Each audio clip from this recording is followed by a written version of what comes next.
नमस्कार, मैं हूं आपके साथ हेमंत कुमार। और आपको पता है कि दुनिया में कैसे युद्ध की स्थितियां हैं। आए दिन आप सुन रहे हैं कि आज 14वां दिन हो गया, 13वां दिन हो गया, इधर से अटैक हो रहा है। मिडिल ईस्ट में घमासान मचा हुआ है, लेकिन इस घमासान के बीच में एक चीज़ है जो स्टेबल है। मार्केट गिर गया, शेयर बाजार में गिरावट नज़र आ रही है, लेकिन एक चीज़ जो स्टेबल बनी हुई है, अपनी जगह पर बनी हुई है, वो है सोना चांदी। आज हम सोना चांदी को लेकर के बात करने वाले हैं। आखिरकार युद्ध में सोना चांदी कितना प्रभावित हो सकता है। जो सोने चांदी के कारोबार से जुड़े हुए लोग हैं, उनके लिए काफ़ी महत्वपूर्ण। हमारे साथ में मार्केट के विशेषज्ञ हैं अनुज गुप्ता साहब। अनुज जी, बहुत स्वागत है आपका। तो युद्ध की इन परिस्थितियों में सोना चांदी की कीमतों का उतार चढ़ाव या स्टेबल होना, वो आप कैसे देख रहे हैं? देखिए, इस बार हमने देखा है कि जनरली जियोपॉलिटिकल कंसर्न्स आते हैं तो सेफ हेवन डिमांड हम गोल्ड सिल्वर में देखते हैं। तो इस बार उतना इम्पैक्ट नहीं देख रहे हैं क्योंकि यहाँ पर जो वॉर है वो यूएई के अंदर होता हुआ दिखाई दे रहा है। और दुबई जो है वो बहुत बड़ी मार्केट है गोल्ड को लेके। करीबन अगर हम डेटा की बात करें तो करीबन सालाना 1200 से लेकर 1500 टन के आसपास दुबई के अंदर आपका व्यापार होता है गोल्ड के अंदर। और कहते हैं कि दुबई में आता है गोल्ड प्रोसेस होने के लिए बाकी देशों का भी। यस जी। तो गोल्ड जो है दुबई के अंदर इंडस्ट्रीज़ हैं जहाँ पर गोल्ड प्रोसेस होता है, ज्वेलरी बनती है, वहाँ के डिज़ाइंस पूरे वर्ल्ड में जाते हैं और लोग गोल्ड जो है दुबई के अंदर परचेज करना पसंद करते हैं क्योंकि वहाँ पर क्वालिटी और क्वांटिटी आपको मिल जाती है। तो उसकी वजह से दुबई की मार्केट जो है वो वर्ल्ड फेमस है। और वहाँ पर अगर आप देखेंगे तो क्योंकि वो टूरिस्ट डिपेंड इकनॉमी है, तो वहाँ पर आप देखेंगे टूरिस्ट वहाँ पर जाके जमकर खरीदारी करते हैं। बट ये जो अब सिचुएशन क्रिएट हुई है वॉर वाली, तो वहाँ पर जो अगर आप देखेंगे तो टूरिस्ट कम होते हुए दिखाई दे रहे हैं। सब लोग अपने घर वापस आना चाहते हैं और वहाँ पर अभी कोई भी व्यक्ति जो है, कोई भी टूरिस्ट है, वो गोल्ड सिल्वर नहीं खरीद कर पा रहा। तो हमने वहाँ पर सुना है कि शायद वहाँ पे जो गोल्ड के प्राइसेस है वो डिस्काउंट में होते हुए दिखाई दे रहे हैं। इवन अगर हम इंडिया की बात करेंगे तो इंडिया के अंदर भी कुछ कुछ ज्वेलर्स के जो ऑर्डर्स है वो कैंसिल हुए हैं क्योंकि पीछे से जो शिपमेंट्स हैं वो नहीं आती हुई दिखाई दे रही हैं। तो हमारे सोना चांदी के सेक्टर पर इसका क्या असर आया है? देखिए, असर तो ऐसा कुछ खास नहीं आया है। प्राइस थोड़े स्टेबल हो गए हैं, थोड़ी डिमांड हमने यहाँ पर कम होती हुई देखी है। हालांकि ETF के अंदर हम डिमांड देख रहे हैं, लोग खरीदारी कर रहे हैं, बट डिमांड थोड़ी कमज़ोर है as compare to the last. अगर हम पिछले 6 महीनों की बात करें तो दिवाली के बाद से हमने देखा डिमांड अच्छी बनी थी, बट फरवरी के और अब इस महीने में डिमांड हम कम देख रहे हैं। फिजिकल मार्केट में डिमांड कम है। कुछ ज्वेलर से अगर बात करते हैं तो वो बोलते हैं कि कस्टमर ही कम आ रहा है इस टाइम पे क्योंकि उसको भी डर है कि भाई वॉर सिचुएशन तो है। आप जब कहते हैं ना, आप जैसे मार्केट के विशेषज्ञ की डिमांड कम है, तब मिडिल क्लास लोग ये सोचने लग जाते हैं अब तो गिरेंगे।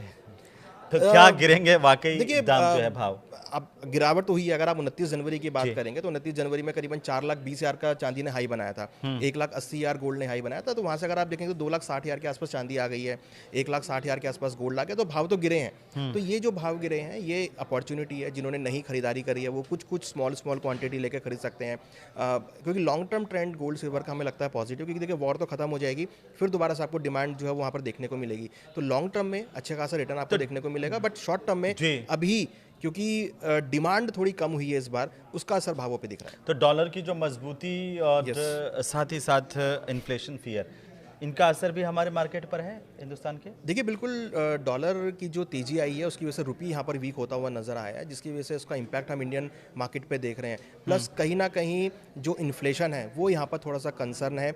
अगर क्रूड के प्राइस बढ़ते हैं, रुपया यहाँ पर वीक होता है, तो इन्फ्लेशन पर उसका इम्पैक्ट पड़ता हुआ नजर आएगा। जी। आने वाले दिनों में कैसे देख रहे हैं? इसकी कीमतें बढ़ने वाली है, घटने वाली है, या यही स्थिति बनी रहेगी? युद्ध अगर लंबा चले उसको भी जोड़ते हुए अगर हम साथ देखिए, हमारा तो मानना है कि दिवाली तक आपको दोबारा से गोल्ड जो है वो $5500-5600 होता हुआ दिखाई देगा।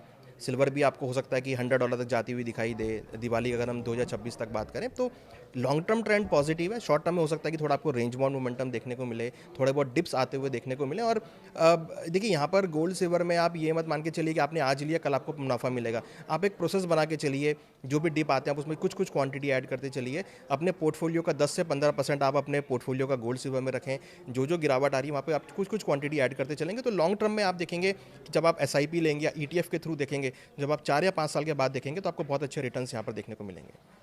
तो अगर अंतर्राष्ट्रीय बाजार के अंदर यही स्थितियां बनी रहती है तो इससे क्या भारत का बाजार लगातार प्रभावित होगा? यहाँ के जो गोल्ड व्यापारी या चांदी के जो व्यापारी हैं, उनको आप क्या सलाह देना चाहते हैं अभी मौजूदा स्थिति के तौर पर? देखिए, मुझे लगता है कि पैनिक इस टाइम पे लोग ज़्यादा पैनिक हैं, हमेशा होते ही हैं। जब भी ऐसी स्थिति आती है तो पैनिक होने की बात ही है।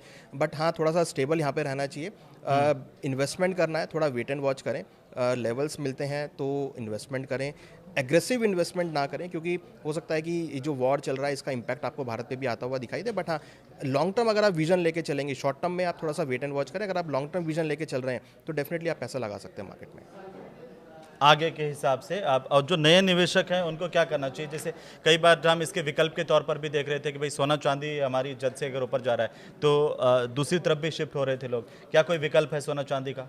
देखिए, गोल्ड सिल्वर का विकल्प नहीं है, क्योंकि दोनों ही चीज़ें जो हैं एक सेफ हेवन के तौर पे हैं, इन्वेस्टमेंट के तौर पे हैं। और हम देख रहे हैं कि गोल्ड एक ऐसा प्रोडक्ट है जो पूरे ग्लोबल में वर्क करता है।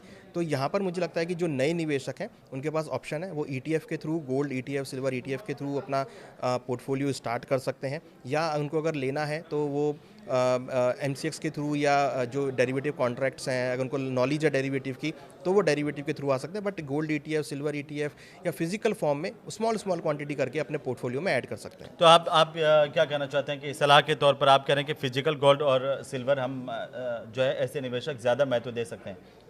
देखिए, फिजिकल और गोल्ड ETFs दोनों सेम है। अगर आपको फिजिकल से प्यार है तो फिजिकल लेके चलिए। आपको लगता है कि नहीं, आपको डीमैट में रखना है, तो आप ETF के थ्रू इन्वेस्टमेंट कर सकते हैं। ETF और SGBs, इसमें क्या डिफरेंसेस, जिसको आप थोड़ा सा आसान भाषा में हम देखिए, समझें? सोवरेन गोल्ड बॉन्ड 2016 में गवर्नमेंट ने लॉन्च किया था, बट अब वो डिसकंटिन्यू हो गए, तो वो तो आपको ऑप्शन अब मिलेगा नहीं। तो गोल्ड ETF, सिल्वर ETF एक ऑप्शन है जिसको आप अपने पोर्टफोलियो में लेकर अपने डीमैट अकाउंट में ले सकते हैं। इसके अंदर ये फ़ायदा है कि आप एक क्वांटिटी भी ले सकते हैं और नंबर ऑफ़ क्वांटिटी भी ऐड कर सकते हैं। तो आपको लगता है कि आपको जितना आपको इन्वेस्टमेंट करना है एक क्वांटिटी से लेकर, जैसे शेयर्स आप बाय करते हैं, 1 शेयर 2 शेयर, वैसे आप 1 क्वांटिटी 2 क्वांटिटी करके भी आप बाय कर सकते हैं। तो यहाँ पर कोई मिनिमम वो नहीं है, आप एक क्वांटिटी से लेकर नंबर ऑफ क्वांटिटी तक आप इसमें इन्वेस्ट कर सकते हैं। जैसी आपकी ज़रूरत हो, जैसा आपके पास इन्वेस्टमेंट करने का जरिया हो, जैसा आपके पास पैसा हो, उस पैसे के हिसाब से आप इसमें इन्वेस्टमेंट कर सकते हैं। तो क्या ये जो शेयर बाज़ार उसका कहीं ना कहीं रिलेशन जो गोल्ड मार्केट से, सिल्वर मार्केट से भी है? और इसका अगर शेयर बाज़ार गिर रहा है तो इसका असर इस पर आएगा गोल्ड सिल्वर पर? देखिए, गोल्ड के ऊपर खाली शेयर बाज़ार का नहीं, पूरे वर्ल्ड का इम्पैक्ट होता है, क्योंकि गोल्ड एक ग्लोबल करेंसी है। अगर ग्लोबल के अंदर कुछ भी होगा तो उसका इम्पैक्ट गोल्ड पे आता हुआ दिखाई देगा। ग्लोबल के अंदर वॉर हो रही है तो उसका इम्पैक्ट यहाँ पर देखने को मिलेगा। तो हमारा मानना है कि ये जो वॉर सिचुएशन क्रिएट हुई है, ये जो कंडीशंस क्रिएट हुई हैं, इसका इम्पैक्ट आपको गोल्ड पे जल्दी देखने को मिलेगा। और गोल्ड के भावों में अगेन आपको एक upside momentum as a safe haven के तौर पे, क्योंकि देखिए अब वो वॉर छिड़ी है, युद्ध हुआ है, तो कहीं ना कहीं स्लो डाउन की सिचुएशन आएगी। स्लो डाउन की वजह से आपको कहीं ना कहीं सपोर्ट जो है वो आपको गोल्ड के भावों में आता हुआ दिखाई देगा। क्रूड के भाव बढ़े हैं, इन्फ्लेशन इंक्रीज होगा, तो इन्फ्लेशन को हेज करने के लिए गोल्ड को लोग यूज़ करेंगे। तो कहीं ना कहीं अभी शायद उतना इम्पैक्ट नहीं आ रहा है, बट हाँ, अगर हम आने वाले 2 या 3 महीने डाउन द लाइन बात करें तो वहाँ पर आपको इसका इम्पैक्ट आता हुआ दिखाई देगा। अभी आपकी बातों से मुझे ऐसा लग रहा है कि सोने में, चांदी में निवेश करने वालों को नुकसान तो नहीं हो नहीं होगा, ज़्यादा, है ना? yes. ये भविष्य के हिसाब से अगर हम Yes, देखें। exactly. और चांदी जो है वो और ज़्यादा मजबूत कहा जा रहा था कि और ज़्यादा मजबूत होगी। देखिए, बिल्कुल, क्योंकि चांदी का इंडस्ट्रियल यूसेज है, अभी वॉर की वजह से उतना इंडस्ट्रियल यूसेज नहीं हो पा रहा है। बट हाँ, इंडस्ट्रियल एक्टिविटी ज़रूर बढ़ेंगी यहाँ पर, क्योंकि जैसी वॉर खत्म होगा, जैसी चीज़ें लाइन पर आएंगी तो तुरंत उसकी डिमांड क्रिएट होती हुई दिखाई देगी। तो मेरा ये मानना है कि सिल्वर भी आपको यहाँ पर अच्छे रिटर्न लाता हुआ दिखाई देगा। ऑलरेडी काफ़ी अच्छे रिटर्न ऑलरेडी सिल्वर दे चुका है।